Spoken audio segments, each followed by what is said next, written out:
Olá amigos e amigas, sou Márcio Rosa da Silva, sou presidente da Associação de Conselheiros e Ex-Conselheiros Tutelares do Estado do Paraná. O Governo do Estado, juntamente com a Associação, com a Força-Tarefa da Fortisa, Impacto pela Infância Segura, estão organizando um seminário de formação para o Sistema de Garantia de Direitos. E como presidente da Associação, faz-se necessário nós fazermos alguns apontamentos em relação ao Sistema de Garantia de Direitos, ao Conselheiro Tutelar e toda essa rede de atendimento em grupo.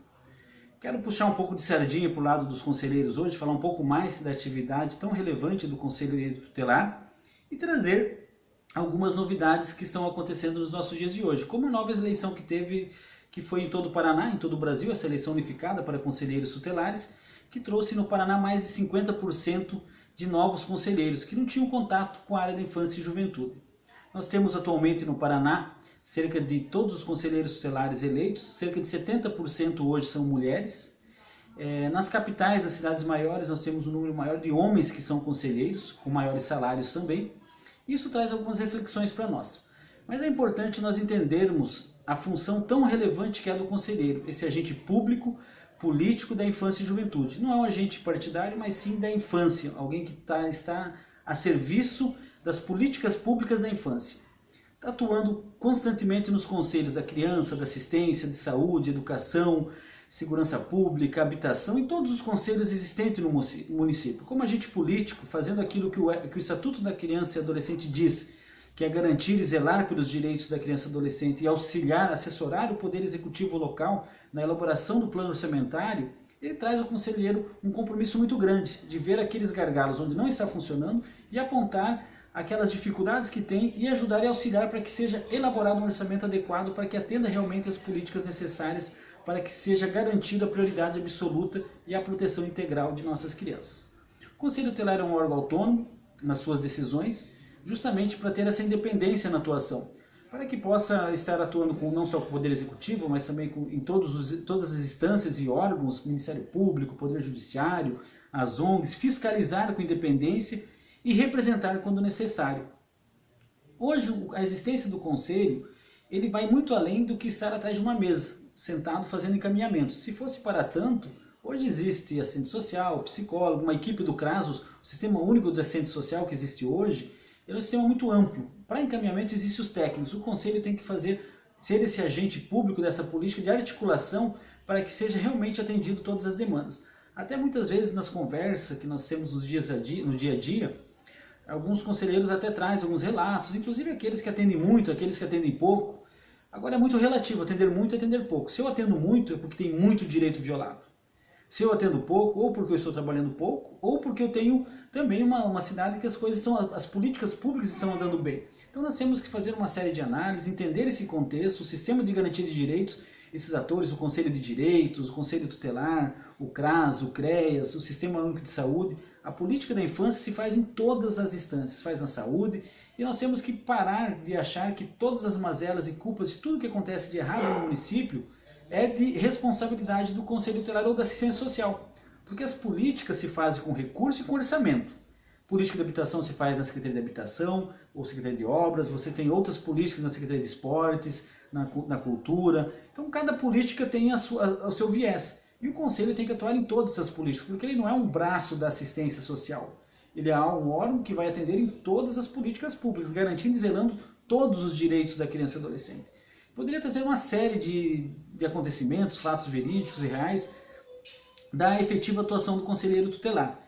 Mas trazer também à tona que nós temos, no Estatuto da Criança e Adolescente, tem um artigo que ele diz: embaraçar o trabalho do conselheiro tutelar do Ministério Público ou da autoridade judiciária e estabelece uma sanção para quem descumpre a medida estabelecida pelo conselheiro e coloca em pé de igualdade, tanto com o Poder Judiciário quanto com o Ministério Público, para dar autonomia para que esse órgão realmente tenha condição de ressarcir um direito violado.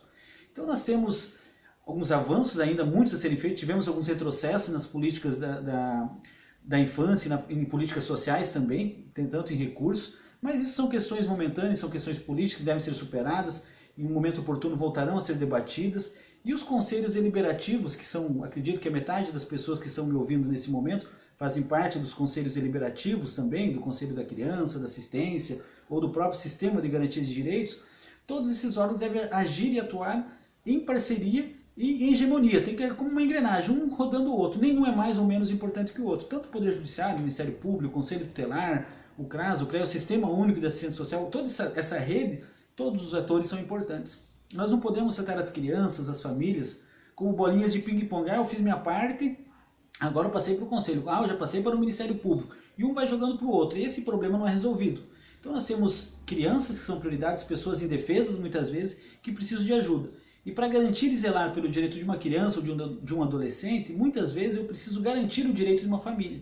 Garantir o direito à moradia, garantir o direito à subsistência dessa família para que o seu filho não tenha o direito violado. Então, zelar pelos direitos da criança e adolescente é algo muito complexo. A gente tem aquela coisa que nada é desse órgão, nada é daquele, mas na verdade, se nós analisarmos, tudo é de todos os órgãos. Porque uma pessoa que procura o Conselho Tutelar ou qualquer órgão do sistema de garantia de direitos é porque tem um direito violado, a pessoa está passando por um momento de dificuldade e precisa de ajuda. O minimamente que ela precisa é ser tratada com dignidade e com respeito. E sair de lá sabendo que ela ainda tem que ir não sendo tratada como uma bolinha. Porque às vezes a pessoa joga para cá, para lá, a pessoa muitas vezes sem comer, sem as condições de se transportar de um local para o outro. E muitas vezes por falta de preparo, as pessoas acabam brincando com essa pessoa. Isso não é legal, não é bom. E nós precisamos ter essa sensibilidade para atuar nesse setor. E o conselheiro, dentro de todo esse contexto, ele é um ator muito importante, porque muitas vezes, como ele é um garantidor de direito, ele tem que atuar dentro da lei. E questionar todos, porque se tem um direito violado, independente de quem violou o direito, qualquer órgão pode errar, porque ninguém é o dono da razão, ninguém nasceu sabendo tudo. É importante que todos estudem constantemente, estejam se formando constantemente, porque a gente fala muito em capacitar ou se formar. Capacitação, você capacita aquele que não está capacitado, não tem condição. Esses atores que aqui são hoje do sistema de garantia de direitos, vocês já são capacitados. Vocês estão num processo de formação continuada para aprendizagem.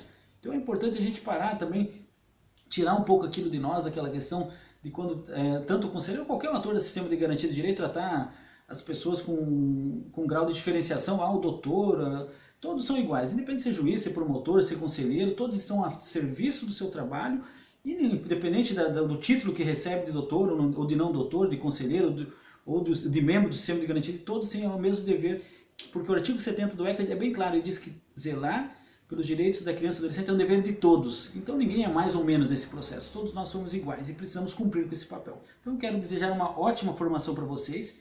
Enquanto Associação de Conselheiros, nós estamos à disposição desse projeto de formação continuada no Estado do Paraná, em parceria junto com a Secretaria de Justiça, Trabalho e Família, e deixar um grande abraço ao Dr. Felipe, a Ângela Mendonça, nossa amiga também, e todos os que estão aí nos ouvindo nesse momento, e deixar um abraço fraterno, desejar realmente um ótimo dia para vocês, e o que precisar estamos à disposição. Uma pena que o momento é pequeno para a gente conversar, a gente tem pouco tempo para estar dialogando aqui, mas como foi o tempo que foi nos dado, a gente vai ter nesse pequeno intervalo, com certeza vamos ter outros momentos juntos. A gente vai passar um dia podendo discutir o abuso sexual, discutindo a alienação parental, atribuições do Conselho Tutelar, trabalhos em redes, discutir LDB, discutir o SUS, o Sistema Único de Saúde, discutir o Sistema Único de Assistência Social e fazer um debate desse novo momento que nós estamos vendo com uma sociedade extremamente doente. As pessoas são doentes psicologicamente, passando por dificuldades, crise existencial, um grande aumento de suicídios que nós estamos vivendo nesse momento,